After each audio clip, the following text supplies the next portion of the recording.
un ex trabajador de la NASA en el área de datos y administrador de fotos del Departamento de Control, Ken Johnston, quien trabajaba para la Lunar Receiving Laboratory de la Agencia Espacial durante las misiones Apolo, ha sido despedido por decir la verdad. Ken Johnston afirma que la NASA sabe que los astronautas descubrieron antiguas ciudades extraterrestres y los restos de maquinaria increíblemente avanzada en la Luna. Algunas de estas tecnologías pueden manipular la gravedad. Dice que la agencia ordenó un encubrimiento y lo obligaron a participar en ella. En los últimos 40 años otros científicos, ingenieros y técnicos han acusado a la NASA de encubrimientos y de ocultar datos.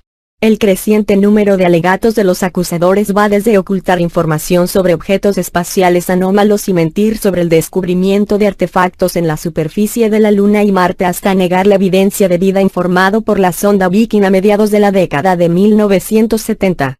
Según Johnston, los astronautas del Apolo trajeron pruebas fotográficas de los artefactos que se encontraron durante sus actividades extravehiculares en la Luna. Johnston afirmó que la NASA ordenó destruir las imágenes extravehiculares mientras estaba en el Jet Propulsion Laboratory, JPL, pero se negó. Cuando él lo hizo público, la agencia espacial lo despidió. En un comunicado de prensa, Kay Ferrari, directora de JPL del programa SA, explicó por qué ella le pidió a Johnston dimitir. Había criticado públicamente a su empleador. Johnston se negó a ofrecer su renuncia, y fue sumariamente despedido sin causa. Después de su abrupta salida, indicó que él había tenido bastante y estaba cansado de que el gobierno de Estados Unidos estuviera sentado en las pruebas durante más de 4 décadas, pruebas que demuestran que existen antiguas ciudades extraterrestres en la Luna. No tengo nada que perder, dijo. Yo discutí con la NASA y conseguí que me despidieran. Ken Johnston no es el único que tiene molestias con la NASA. Gilbert Levine, el científico que supervisó el importante experimento de detección de vida a bordo de la sonda de prueba Viking en 1976 sobre Marte, continúa criticando a la Agencia Espacial de Estados Unidos. Gilbert Levine insiste que su experimento biológico prueba que existe vida en el suelo marciano. Obtuvimos datos positivos que correspondían con todos los criterios de las misiones previas, que probó la existencia de vida microbiana en el suelo de Marte, dijo Levine a National Geographic. He encontrado vida en Marte en 1976, dijo el científico. El destacado científico está tan enfadado con la NASA que incluso ha creado su propio sitio web diseñado para gritar al mundo que realmente existe la vida en el planeta rojo.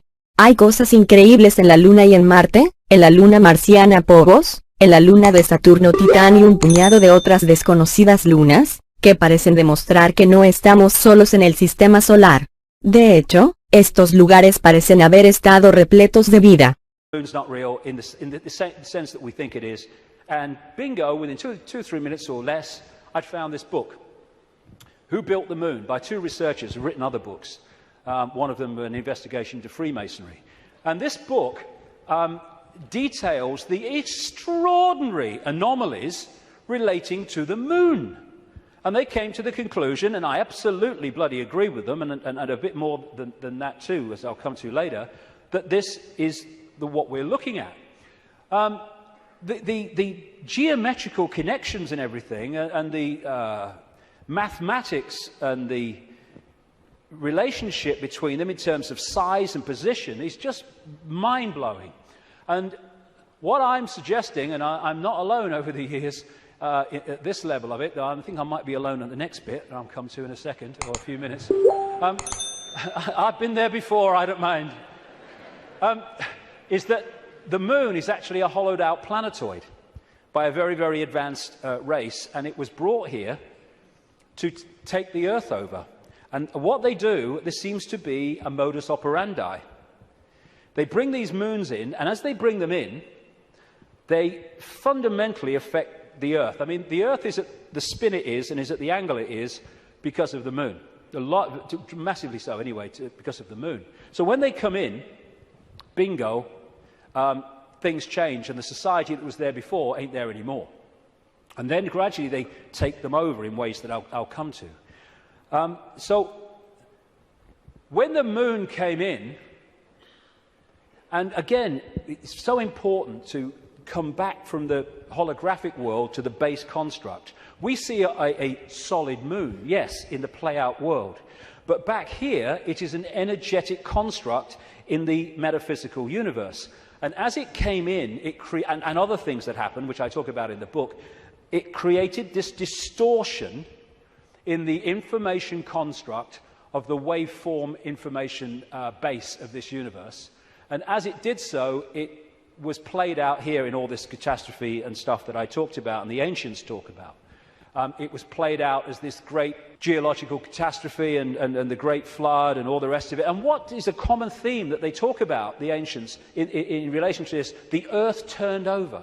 And you think, how the freaking hell can the earth turn over? Well, what happened? What happened when the moon came in, the earth turned over?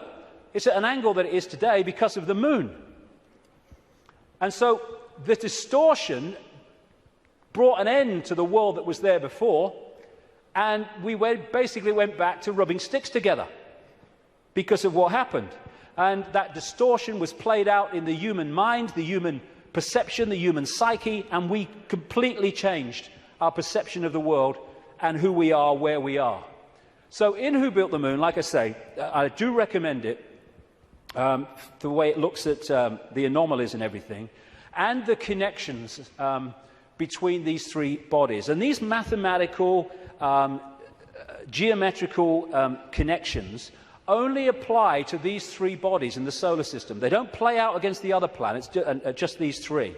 And the moon is so perfectly positioned that because of where it is, when we have an eclipse, it is the same size as the sun. That's why we have the eclipse.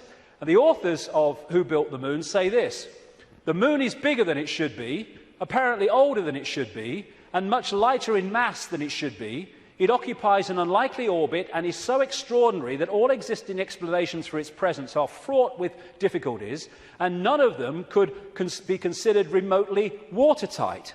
When you go on and you say, where'd the moon come from, you get this story. And like so much in what we call science, that people take it as fact, it's actually a theory which repeated becomes fact. But then you go back and you find that it's a theory. And the first one is the moon was created by what's known as the whack theory, or the big whack theory. And that is that a Mars-type planet came in, smacked the Earth, great chunk came off, and became the moon. When the physics of that didn't work out, they came up with the double whack theory, where the Mars-type planet hit the Earth, bit comes off or whatever, and then the Mars-type planet thinks, well, I'll give him one with the right, I'll give you one with the left, comes back and whacks it again, the old 1-2. Talk about bloody desperate. And the truth is, and honest scientists will tell you, they have no bloody clue where the moon come from, and it shouldn't, by physics, be there. This guy, Isaac Asimov, a Russian professor of biochemistry, did a lot of writing on this sort of stuff, and he said this, quite rightly: we cannot help but come to the conclusion that the moon by rights ought not to be there. The fact that it is one of those strokes of luck almost too good to accept. Small planets such as Earth with weak gravitational fields might well lack satellites. In general then, when a planet does have satellites, those satellites are much smaller than the planet itself. Therefore, even if the Earth has a satellite, there would be every reason to suspect that at best it would be a tiny world, perhaps 30 miles in diameter. But that is not so. Earth not only has a satellite, but it is a giant satellite, 2,160 miles in diameter. How is it then that that tiny Earth has one? Amazing. Some scientists don't even talk about a planet-satellite relationship, but a planet-planet relationship. The moon's bigger than Pluto. The best explanation for the moon is observational error. The moon doesn't exist, that scientist said. Another one from NASA: it seems easier to explain the non-existence of the moon than its existence. And then we get the hollow moon. This is what I'm saying, and others have said, is that it's a hollowed-out planetoid. In November 1969, the moon was hit by a lunar module to the equivalent of 1 ton of TNT. The shock waves built up, and NASA scientists said the moon rang like a bell.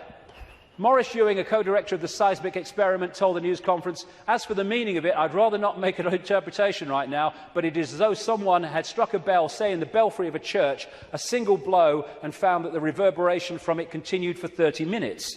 It got a bigger smack eventually, which I'll come to. Frank Press from the Massachusetts Institute of Technology, MIT, said that for a rather small impact to produce an effect that lasted for 30 minutes was quite beyond the range of our experience. This is a guy called Gordon MacDonald. He said in the early 1960s, it would seem that the moon is more like a hollow than a homogeneous sphere.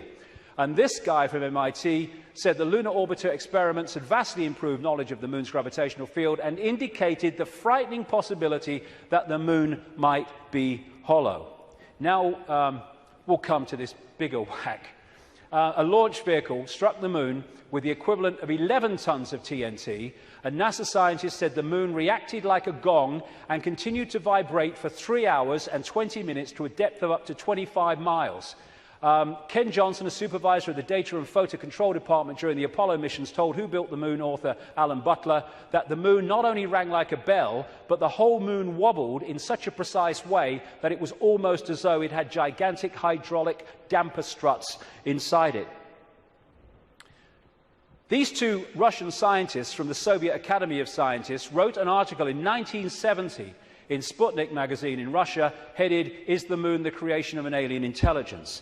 And all these years later, it indicates to the fact that they were right. What they point out, and others point out, is the outer surface of the Moon is extremely hard and contains minerals like titanium. Moon rocks have been found to contain processed metals, including brass and mica, and the elements uranium-236 and neptunium-237 that have never been found to occur naturally. Uranium-236 is a long-lived radioactive nuclear waste and is found in spent nuclear fuel and reprocessed uranium. Neptunium-237 is a radioactive metallic element and a byproduct of nuclear reactors and the production of plutonium. Some lunar rocks have been found to contain 10 times more titanium than titanium-rich rocks on Earth. Titanium is used in supersonic jets, deep-diving submarines, and spacecraft. Dr. Harold Urey, the winner of the Nobel Prize for Chemistry, said he was terribly puzzled by the rocks from the moon and in particular their titanium content. He said the samples were mind-blowers and that he could not account for the titanium. The two Russian scientists said in their article, if a material had to be devised to protect a giant artificial satellite from the unfavorable effects of temperature from the cosmic radiation and meteorite bombardment, the experts would probably have hit upon precisely these refractory metals. Refractory metals are incredibly resistant to heat and wear. In that case, is it not clear why lunar rock is such an extraordinarily poor heat conductor, a factor which so amazed the astronauts? Wasn't that what the designers of this super Sputnik of the Earth were after? From the engineer's point of view, this spaceship of ages long past, which we call the Moon, is superbly constructed. They say it's a hollowed-out planetoid, and they say if you're going to launch an artificial Sputnik, then it is advisable to make it hollow. At the same time, it would be naive to imagine that anyone capable of such a tremendous space project would be satisfied simply with some kind of giant empty trunk hurled into a near-Earth trajectory. It is more likely that what we have here is a very ancient spaceship, the interior of which was filled with fuel for the engines and materials and appliances for repair work, navigation instruments, observation equipment, and all manner of machinery. In other words, everything necessary to enable this caravel of the universe to serve as a Noah's Ark, appropriate, of intelligence, perhaps even as the home of a whole civilization, envisaging a prolonged thousands of millions of years existence and long wanderings through space, thousands of millions of miles. Naturally, the hull of such a spaceship must be super tough in order to stand up to the blows of meteorites and sharp fluctuations between extreme heat and extreme cold. Probably the shell is a double-layered affair. The basis is a dark armouring of about 20 miles in thickness, and outside of it some kind of more loosely packed covering, a thinner layer averaging about 3 miles. In certain areas where the lunar seas and craters are, the upper layer is quite thin, in some cases non-existent. And as this scientist said, the moon is made inside out. In other words, what's on the outside should really be on the inside, and that supports the idea of a hollowed-out planetoid. So, when I've started to put this together, and there's a lot more of this in the new book, I then call the oracle in South Africa, querido, mostrarlas, and I found Zulu legends to be incredibly accurate with their symbolism. And this is the thing, symbolism. You get these anthropologists and people, they go around and they look at these shamans and these ancient stories, and they take the blooming things literally.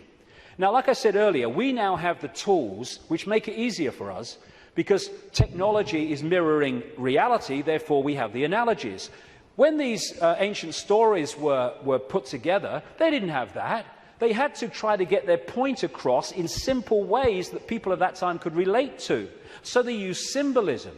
So when I read around querido, mostrarlas, I didn't tell him anything that I'd put together or come across or thought. I just said to him, can you tell me any Zulu legends about the moon? And he said, yes, we consider the moon to be an egg. Now, when you take that literally, you say, the moon's an egg, the anthropologists, the primitive people you know. But no, they symbolize it as an egg for a reason. And this is what he said. The legends, the Zulu legends, say that the moon was brought here hundreds of generations ago by two brothers, Wawani and Umpanku, who were the leaders of the Chitahuri. They were known as the Water Brothers and had, quote, scaly skin like a fish. Now, this story relates almost exactly to the stories found on ancient clay tablets in what is now Iraq, Sumerian accounts of the Anunnaki, a non-human race, I would say reptilian race, that came to the earth in the same way that other parts of the world, in the ancient world, talk about. And the Anunnaki, according to these accounts, were led by two brothers called Enki and Enlil. And at least one of them, Enki, was symbolized under another name too as in relation to water, exactly the same as this. Zulu legends tell of how Wawani and Umpanku stole the moon in the form of an egg, and this is why they symbolize an egg, not because they're primitive, from the great fire dragon and emptied out the yolk until it was hollow. They then rolled the moon across the sky to the earth and caused cataclysmic events on this planet. Zulu legends also say that the Chitahuri threatened to move the moon if humans didn't do what they said because of the devastation that would cause. What the two scientists said about this 2-3 mile outer kind of protection, followed by a 20-mile impregnable layer, explains one of the anomalies of the moon, which the craters are pretty much of universal depth. Even though the scale of the impact and the size of the crater can be massively different, the depth is about the same, really, within a very short ratio. And that's, the scientists say, because it goes into the outer layer, the kind of buffer, but it can't go further than this inner protection layer that is impregnable. This guy, Don Wilson, wrote a book in the 70s called Our Mysterious Spaceship Moon. And these are some of the anomalies that he lists, and there are others that can be explained by what we're talking about. Why the moon is a freak world, too big and too far out to be a natural satellite of Earth. Why the moon has such shallow craters. Why some moon rocks are older than Earth and as old, at least, as the solar system. Why the moon seems inside out. Why the moon vibrates like a huge gong, transmitting tremors great distances around and through itself. How the moon can produce so many contradictions of data and findings. And I think it was in 2001, there was a series of people who spoke at the National Press Club in Washington who were insiders of government projects and space projects, etc., who came out to give evidence on things that they saw and were covered up and have never come to light. And one of them was this man, Sergeant Carl Wolfe. He was a precision electronics photographic equipment engineer based at the Langley Air Force Base in Virginia. That's the CIA Air Force Base. One of the planes in 9/11 flew out of that and never got there, weren't meant to. But what he told at the press club was that he was called across to part of this base where they were putting together what they called mosaics. As the craft were flying over the moon and photographing it, they were taking different photographs and piecing them together to complete the landscape. And they had a technical problem, so he went over to try to help them out with it. And then a guy there who was working with his mosaics showed him something of interest. And this is what he said at that presentation in Washington. Then he pulled out one of these mosaics and showed this base, which had geometrical shapes that were towers. They were spherical buildings, they were tall towers and things that looked somewhat like radar dishes, but they were large structures. If I compare it to what I have seen now, because I do have photographs that have artifacts in them that are similar to what I saw, they're massive. And this is a thing, you think about the moon, massive. This is a thing that comes up. The structures and technology and, if you like, spaceships that these people work with, some of them are absolutely enormous, beyond our comprehension, because they've crossed that Rubicon of understanding how reality works and therefore what possibility is. Some of these structures are half a mile in size. They're huge structures. Some of the buildings seem to have very reflective surfaces on them. A couple of structures that I saw reminded me of cooling towers at power generating plants. They had that sort of shape. Some of them were just very, very straight and tall with a flat top. Some of them were round. Some of them looked like Quonset huts and with a dome, a kind of like a greenhouse. The particular shot that I saw, there were several clustered together over the landscape, a fairly large landscape. And other people at that press club presentation talked about how NASA systematically smudged out or removed any non-natural artifacts that they showed on the surface of the moon. And this documentary called Moon Rising, you can watch it on YouTube, I think, looked at photographs taken by something called the Clementine mission in 1994, I think it was, which took 1.8 million photographs, digital photographs of the moon. And you see the way that some things on the landscape were just blocked out. I mean, what's behind this? There's loads of these things which they've blocked them out, and then there's this, which has been smudged out. If you take it from another angle, there it is. What the heck is that? One of the kind of astounding things in this documentary is that they said they took this picture to a photographic expert who's worked with NASA, and he estimated that this was 10 times the size of Los Angeles. Because you're dealing with phenomenal understanding of how to create this technology because of the understanding of reality. And whatever it is, it certainly doesn't seem to be natural. You've got all these other things kind of smudged out, and you can only see even the smudging in close-up. And what I came across when I was putting this together is the Death Star in Star Wars. Now, George Lucas, as I've been saying in my books for years, is a massive insider in a galaxy far, far away. I don't think so. I don't think so. This is much closer to home. And, of course, in the Star Wars movies, the Death Star it looks very much, of course, like the moon, and it was constructed to move in on planets and take them over in the same bloody way that I'm talking about in relation to the moon, and there's more to know too. In many ways, this is so symbolic of what we're looking at here, and that's no accident with George Lucas involved. And interestingly, this is Mimas, a genuine moon of Saturn, and there's the Death Star. I found that quite interesting when you put them together. Anyway, there was also talk, and more recently there's been further talk in the last few weeks, that one of the moons of Mars, Phobos, is a hollowed-out asteroid. This guy said a long time ago, in '63, chief of applied mathematics at NASA, that Phobos might be a colossal base orbiting Mars, and like I say, that's come back into the debate that it could be. And again, one of the Star Trek episodes was about a hollowed-out planetoid that became, in effect, a spacecraft, a world, and inside it. And so much of this science fiction that puts this stuff in our face as fiction ain't fiction at all. They're getting it from fact. So, like I say, there's not just incredible synchronicity in mathematics and size and position between these three bodies, but as the authors of Who Built the Moon point out, there's great synchronicity between things like Stonehenge and other megalithic structures and these three bodies, particularly the moon. And one of the things they point out is that the measurement, which a guy called Alexander Thom came up with, an engineer who studied all these sites in Britain and Europe, like Stonehenge, called the megalithic yard, which is a kind of a certain length. And he said that all these major, especially Stonehenge and things like that, broke down into these megalithic yard mathematics. And what the authors of this book are saying is that the moon breaks down to the same mathematics. This is what they say.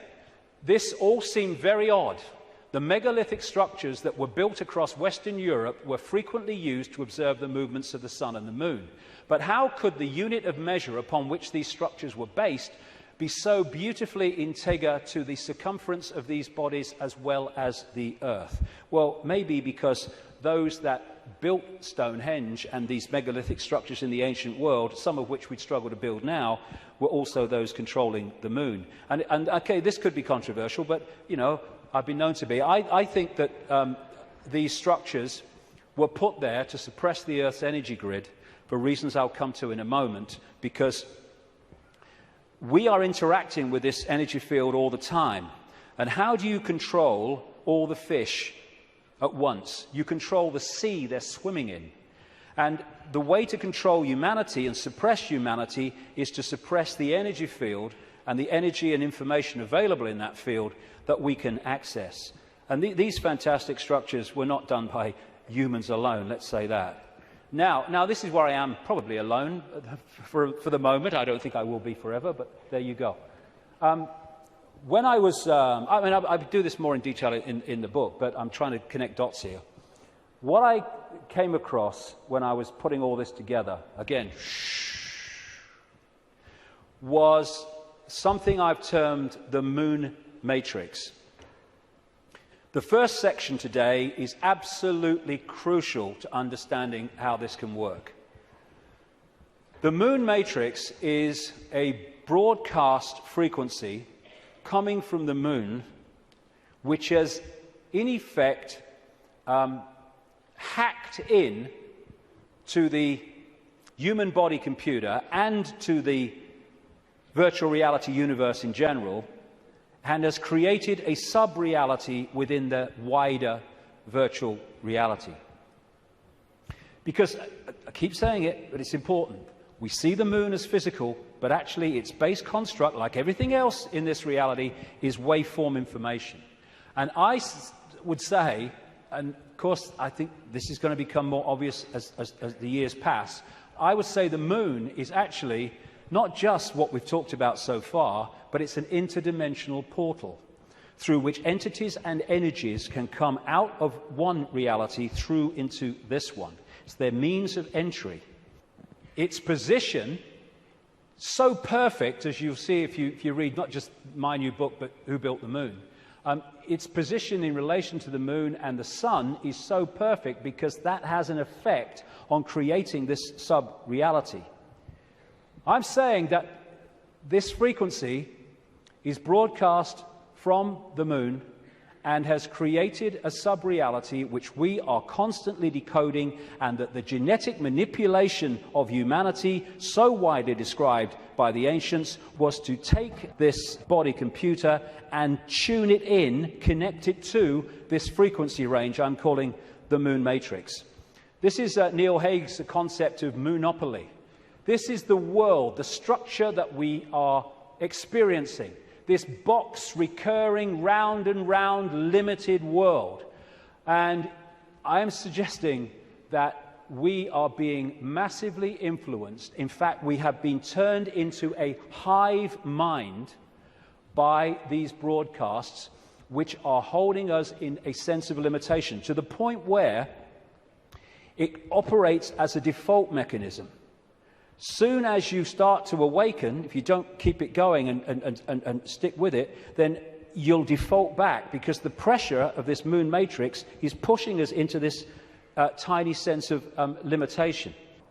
So what virtual realities do is they basically hijack the five senses and get them to decode the information in the computer game and take it into reality. I'm saying that this moon matrix has done exactly the same, and it is part of the modus operandi of how planets are taken over in this way. Our five senses have been locked into something else, and we're decoding a fake reality. Basically, we are connected to this symbolically, which is a hive mind, which is why we are so herd-like when we weren't before. And if people are going, "Whoa, okay, what?" Just stick with me, because the layers will go on. What I've been talking about today is the fact that this base vibration from the black holes goes through this cycle, and it elicits different information in the form of photons from the suns, which we decode, and the reality changes. We go through different epochs. What I'm saying is that this moon matrix has hacked in to that photon energy stream and has done what the Chinese authorities have done to the computer system in China. They have stopped us accessing vast amounts of the virtual reality universe that we used to before. Now, if anyone thinks this is fantastic, that we could see things that aren't really there and not see things that aren't there, this is a new scientist. America has just switched from analog to digital television.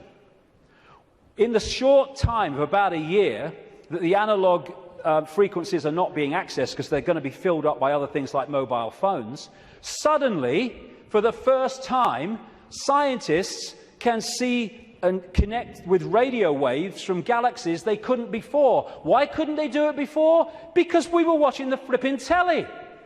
Prior to the switchover in America, naturally occurring radio waves at frequencies between 700 and 800 megahertz were obscured by analog TV signals, preventing astronomers from investigating the universe using this band. The freeing up of this bandwidth is a once-in-a-lifetime opportunity to see galaxies in this range. Now, you imagine what is capable by this high technology in blocking frequencies so we can't perceive what's there and we perceive things that aren't there. That's what this is doing, I suggest. And I'll add more detail as we go along. In effect, we're operating within a bubble, a virtual reality bubble, within the wider virtual reality universe. And it's connecting in through our crystalline receiver transmission system, same with the Earth, and creating this situation where we are decoding a world that may even not be there, who knows, but certainly is different to the world we think it is. And we go back to this more accurately now. The matrix, I would say the moon matrix, is everywhere. It is all around us, even now in this very room. You can see it when you look out of your window and you turn on your television. You can feel it when you go to work, when you go to church, when you pay your taxes. It is the world that has been pulled over your eyes to blind you from the truth. What truth? You are a slave, Neo. Like everyone else, you were born into bondage, born into a prison. You cannot smell, taste, or touch. A prison for your mind. I would say that prison for your mind is the moon matrix, which has put us in a vibrational prison that we can only break out of by becoming conscious and therefore vibrating beyond the walls of the moon matrix, which is a frequency range. And if we're not held in that frequency range, that's why society is structured as it is, with its stress and its fear and its war and its conflict, then we start to break out of its perception prison and we start to say, bloody hell, why didn't I see this before? Because you were there, constantly decoding this thing. Now, like I was just saying, never mind what I've just said about some moon matrix, never mind that. Even by its very position, the moon is fundamentally affecting human behavior and human perception. Because the moon is affecting the Earth tilt, the Earth spin, affecting the Earth oceans, therefore it's affecting us. We're 60-70% water, we must be affected by it. And also, and here we come back to the importance of the first section today, it's also fundamentally affecting the endocrine system, which connects us to the chakra system, which connects us to out there, part of which is the third eye. It affects the hormones that we secrete, which fundamentally affect human behavior, human health, human perception. Not with any matrix, just by being there. And it fundamentally affects this, the pituitary and the pineal gland that give us the sixth sense ability to see beyond the five senses. And what it has done, it has shut down, in so many people, on purpose, the third eye, which in our previous pre-domination mode, we used to perceive vast areas of reality beyond which we can now. Moonth comes from moon. The moon, of course, as it goes around, fundamentally affects our perception of time. We have moonths because of the moon. It's a monarchy. It's a hybrid monarchy.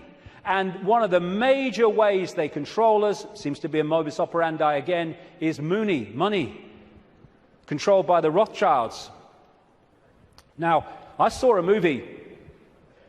film, some years ago, called They Live. It was a B-movie, and it was not just produced and directed, he wrote the music, every bloody thing, by a guy called John Carpenter. You follow John Carpenter's movie-making history, and you will see that he bloody knows a great deal. He'll say he doesn't, he bloody knows a great deal. He does movies and horrors and Satanism and all this stuff, and he did this movie called They Live, and I thought it was very symbolically accurate when I first saw it, but now it's unbelievably accurate. For those who haven't seen it, you go on YouTube, put John Carpenter They Live in, you can see it in sections still today. The story was this. It was set in the future, but the future was about now, because it was a few years ago now. There was a massive economic depression, and this guy comes along with his tools on his back. He's walking around America trying to find a job in the building industry. He gets a short-term one at this building site. At the end of the day, one of the other builders said, "Do you have anywhere to stay?" Because there's a massive economic depression. People are living in tent cities and corrugated iron makeshift villages on wasteland. Exactly what's happening in America now, incidentally. And he's now having nowhere to stay. So anyway, he goes back with him to stay at this corrugated iron tent little village thing on the wasteland. And he starts getting interested because there's things going on across the church, across the way, that seem very strange to him. And the villagers mocked up some kind of television in a kind of Heath Robinson way. And when they're watching the television, suddenly it breaks out of the main channel, and there's just a man's face on the screen saying, "They're here, they're controlling, you don't know," all that stuff. And then there's a police state raid on this village and on this church, and they bring the bulldozers in and the police and the helicopters, and they destroy the village. And this builder guy gets away, and he comes back, and he goes snooping around the church, and he finds some cardboard boxes. And he grabs one and runs into a back passage behind buildings, and he opens the box wondering what's in it. And there's sunglasses. And he's disappointed. Sunglasses? What are all these sunglasses in a church for? So he thinks, "Oh, I'll have one." He puts them in his pocket, throws the others away, walks off into the street. And that's where we pick him up. When he puts these sunglasses on, suddenly the world looks very, very different. It looks like this. He starts to realize that there are people that look human to his naked eye that are anything but human when he puts these sunglasses on. Not only that, where he's seeing adverts with his naked eye, drink Coca-Cola, holiday in Jamaica or whatever, what he can see with the glasses on is subliminal instructions: conform, stay asleep, consume, watch TV, submit, and all the rest of it. All on levels that he can't see. Other people who haven't got the glasses, they're interacting with various people, but he can see are not human. He looks at the president making a speech. He's not human when he looks at him through the glasses. Same with a number of people in law enforcement. Newsreaders were the same. And where it goes is that at the end of the movie, they realize that the reason that people cannot see without the glasses, what he can see, is because there is a frequency being transmitted from the top of a television tower, which is preventing the population seeing what they would normally see if that frequency wasn't being broadcast. And what they do is they break the broadcast frequency, they stop the dish working, and people are sitting in bars, and suddenly they can now see the guy next to them's not human. What a bloody laugh that would be, wouldn't it? And there's people out having sex and then realizing, hey, I didn't really come home with you. Tell you